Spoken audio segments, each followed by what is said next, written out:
Well, hello, everybody. We have Grayson Geiler here with us. Grayson Geiler is an advisor with Monetary Metals and a shareholder. So we had a video with Keith Weiner from Monetary Metals. We did a couple interviews back in 2022, and Keith answered everybody's questions. But Grayson has been one of my best friends for a long time, and Grayson found a great solution with Monetary Metals. So Grayson, if you want to tell a little bit about yourself and just the story of what Monetary Metals is and just how you found them. Sure. I appreciate you having me here today, Dave. So I'm originally from Omaha. After college in the mid-90s, I went out to work at the commodity exchanges in Chicago. That was essentially the end of the open outcry trading system at the commodity exchanges. So 1999, I moved down to Scottsdale, Arizona. Here I was trading my own proprietary accounts, started getting into registered investment advisory work. So I help retirees make sure they don't run out of money and that sort of thing. I have a wife. I have two kids. I'm not a gold bug. Well, okay. So I say I'm not a gold bug, but I've been complaining about the Federal Reserve, as you know, since the late 90s. It really hit me. I was at the commodity exchanges. I'm a 20-something out there, and long-term capital management blows up. So some of your viewers may not remember this, but a giant hedge fund, over-levered to the bejesus in the late 90s, blew up, and Alan Greenspan was the chairman of the Federal Reserve then, orchestrated a bailout of them. And again, I'm a 20-something thinking, well, you guys are picking winners and losers. That's ridiculous. I thought the Fed was political, and the media was making a clown show out of the whole Alan Greenspan changing the discount rate thing, the suitcase indicator. I'm sure most people don't remember that, but the media would be filming Greenspan walking across the street on his way to his Senate hearing. What's in his briefcase? So I bought gold. I bought a lot more gold after the dot bomb in 2002 and 3. The good news is the gold was trading $350, $400 an ounce, something like that back then. Bad news is that gold just sat in my closet for a long time. So, in the 2008 meltdown happened, and I really thought the financial system is done, and I'm holding my gold, and everything is going to be great for me and terrible for everyone else. And that's not how it turned out. I was actually almost a little bit mad the things held together and gold didn't rocket to the moon. So I started investigating, trying to educate myself better.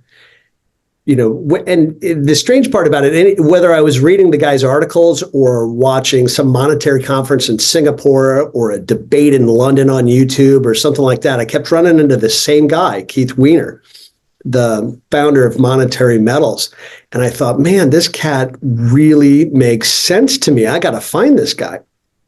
So I'm looking him up. He's in Scottsdale, Arizona.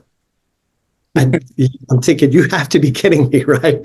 So I reach out to him, have a meeting with him, sit down with him, and he makes sense. I mean, he basically put a gold bank together. Depositors like me had gold and it was idle, so we would deposit it. And you'd be surprised, there are more businesses than you would expect that would prefer to borrow or lease gold rather than US dollars.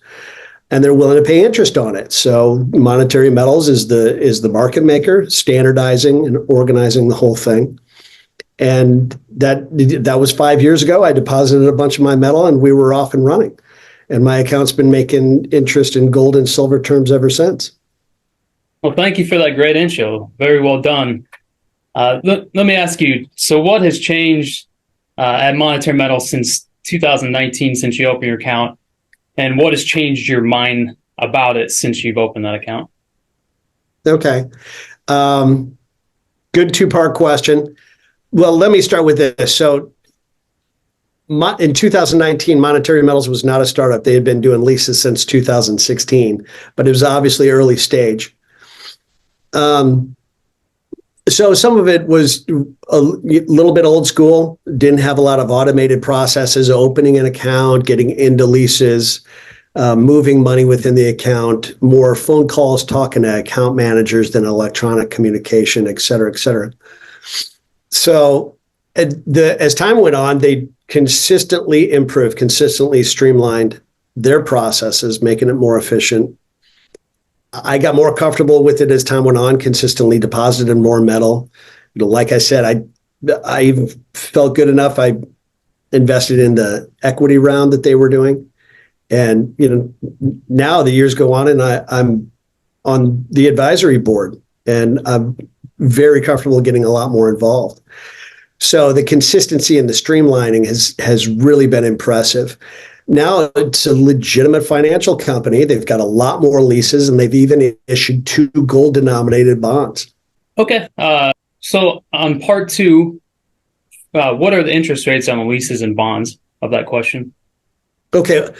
Yeah, and I should have differentiated a little bit before this. So a lease is plain and simple your personal property you're renting out to someone. It is not their property. They are paying you to use their property. That's a lease.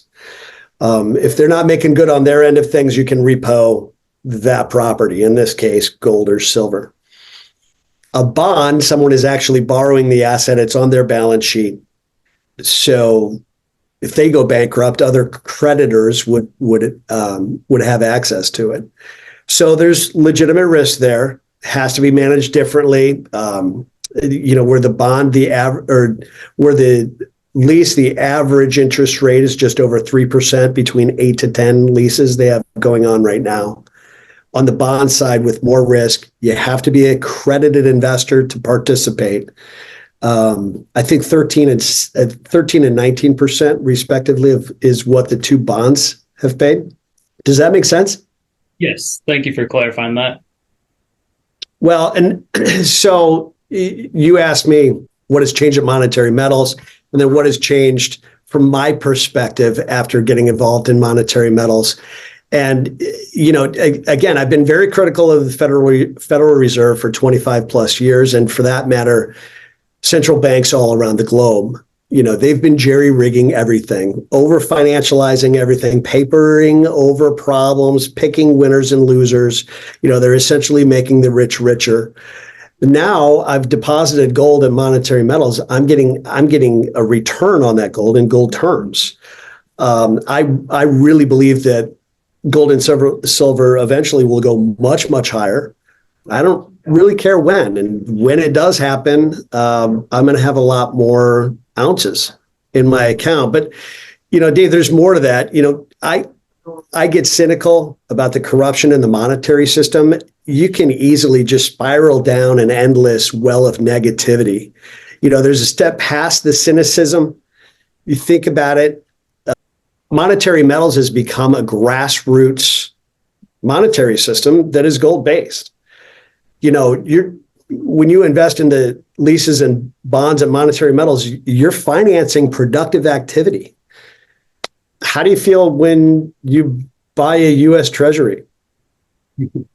So, now rather than just complaining or buying gold and waiting for the end of the world, I'm putting my money where my mouth is and, doing an alternative, something productive. This is a plan B that really makes sense. It's not just sell all your assets, buy gold and guns and run up into the hills.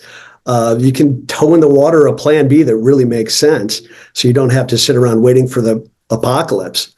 So that's really my basic perspective. I mean, I can keep going on, but I want to respect your time. If you want to do another podcast at a later date, be happy to do it. If you have more questions, let me know. I think we'll definitely have some questions, and thank you so much for your time, Grayson, and look forward to the next video. Okay, let's do it. Appreciate your time, Dave.